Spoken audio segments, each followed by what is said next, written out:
Hey guys, PepperAmmy here. This week we'll be making homemade candy canes from scratch. Now, as a safety warning for this recipe, you'll be working with molten sugar, so you don't want to be making them with your bare hands. You want to wear at least a pair of disposable gloves with some perhaps winter gloves underneath, and of course, if you do wish, some long sleeve shirt or something as well. You want to start by combining 450 grams or 2¼ cups of sugar, 150 ml or 2/3 of a cup of water, 1/4 teaspoon of cream of tartar, and 1 tablespoon of golden, corn or glucose syrup depending on where you're from and what is available to you. And you want to combine that in a heavy bottom pan and add a candy thermometer. Now if you don't have a candy thermometer you can use a normal one, you just want to make sure it's not touching the bottom of the pan. And then set this on the stove and bring to a boil to evaporate the water. Now you can stir this before it boils, but once it's starting to boil, stop stirring it, otherwise crystallization can happen. Now once the water has evaporated, this is where it becomes very dangerous, as we're going to be bringing the sugar past the boiling point of water, as we want to bring it to the soft crack stage, which translates to 143 degrees Celsius or 290 Fahrenheit. Now this is a very dangerous point, as any added water will instantly boil, and if you get the sugar mix on your skin, it won't just burn, it will stick. And running it under cold water will only make the sugar harden. So you want to be prepared with this with your gloves and even a long sleeve top if you do wish, for extra safety. Now whilst the sugar is coming up to temperature, we can have a look at additives such as colours and flavours. Now this is completely up to you. I had 3 attempts to make these. The first 2 I stuck with a basic recipe, and the third one I tried to mix it up a little bit. Now this is a little bit tricky to nail your first time, and yes, I will indeed include my fails. Now for my first 2 attempts I added peppermint flavour and went for the traditional red and white colours. Now for white you don't actually need to add any colour, you can achieve this white candy with no additives. And additionally I will be adding some menthol crystals for an extra kick too. Now fun fact, if you're going to be working with peppermint or the menthol crystals, you might want to shield your eyes a little bit, as yeah, it does get a little bit steamy. Now once your sugar is up to temperature, you want to remove it from the heat and add in your flavour of choice. Now you don't have to choose peppermint, you can also make fruity canes too. Then as you stir the batch, once it's got your flavouring in, you will see it start to steam and even a slight boil. Now this is just the water from the flavourings being cooked off. This is very important, otherwise you will end up with sticky candy canes.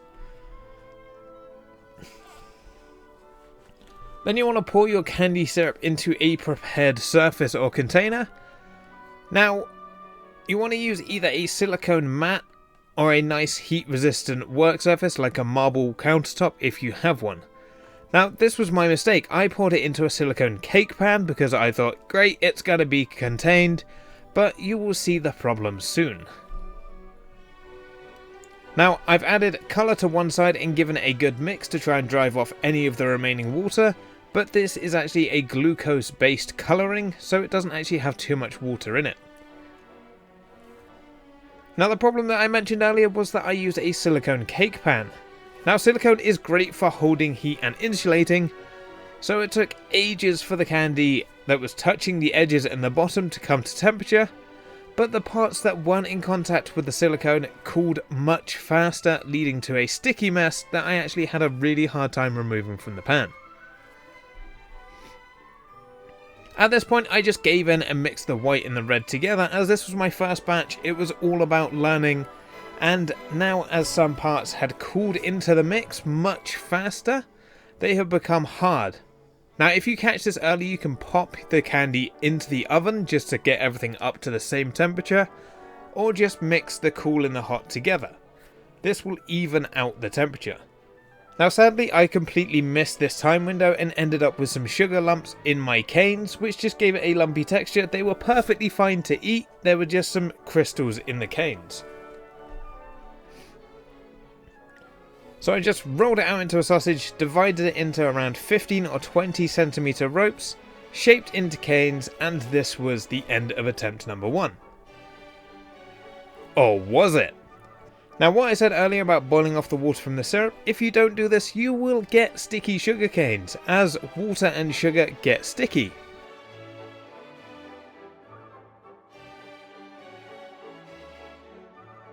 So my first batch ended up good, but it was very sticky and it actually became stuck to the container and to the paper that I put in the container, which kind of then ruined the candy canes.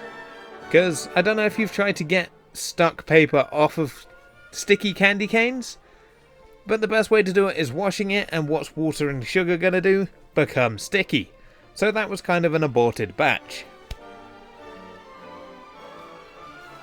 Now for attempt number 2, this was the complete same recipe as earlier, same temperature, same ingredients, but this time I oiled 2 silicone sheets and preheated my oven to 100 degrees Celsius just in case. Now my thinking here was the coloured candy would be on the smaller mat and the white would be on the larger mat, keeping them separate as I could, and then I could work with them individually. This time I poured about a third of the mix onto the red mat and the rest on the larger blue mat, and then added the red colouring to the red mat and gave it a quick mix to boil off any water. And then used my hands to give it a rough mix to get the colour nice and even, and then placed it in the oven while I worked on making the white batch.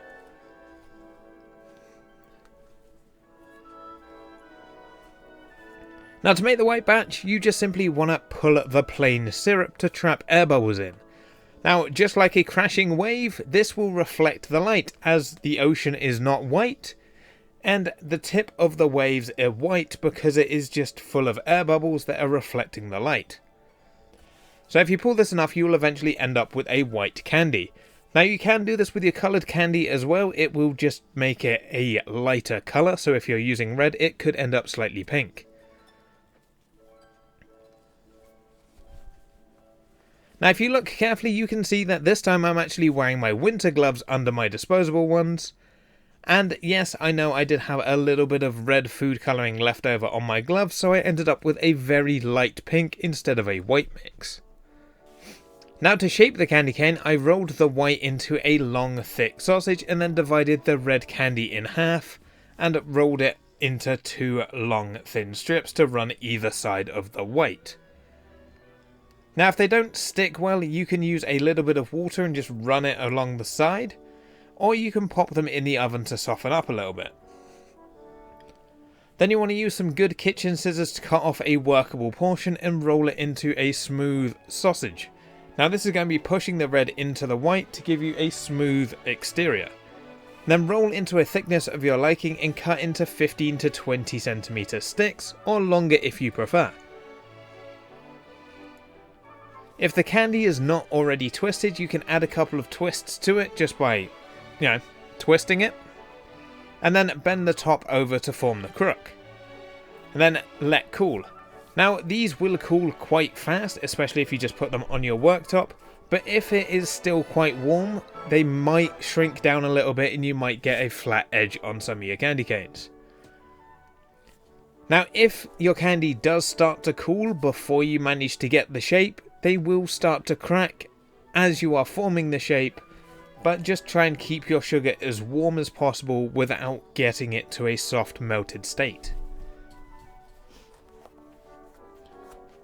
Then if you have any leftover parts or bits that just cooled too fast, you can just take a knife or a metal bench scraper or even your scissors and then hit them against a solid metal pan or tray.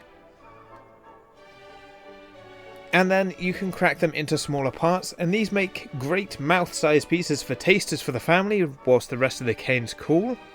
Or you can even break or crumble them up into smaller chunks and use to top cookies and cakes. So you can even put the scraps of this recipe to a use as well.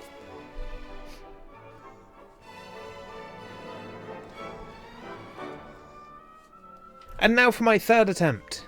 This was straight after attempt number 2, after I just grabbed some lunch, and it was on this day I learned you want to make sure you clean absolutely everything from your last batch before making your next batch.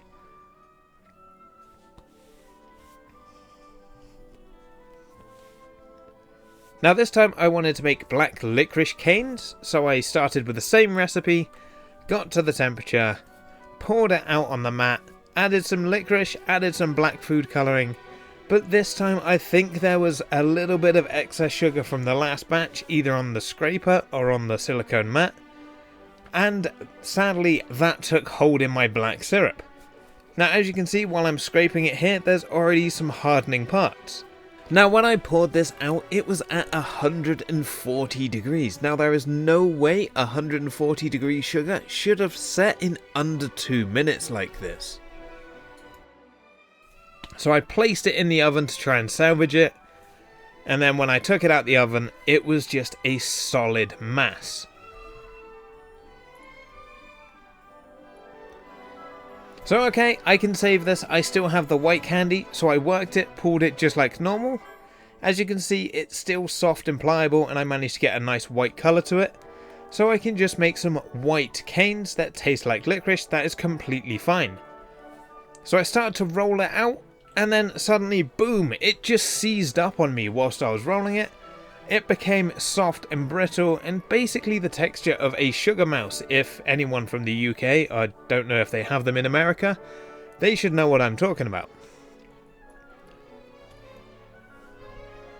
Now it was soft and crumbly, but it was still edible, but you could not do anything to shape this. But that is the fun thing I like about cooking, is you can always learn from your mistakes.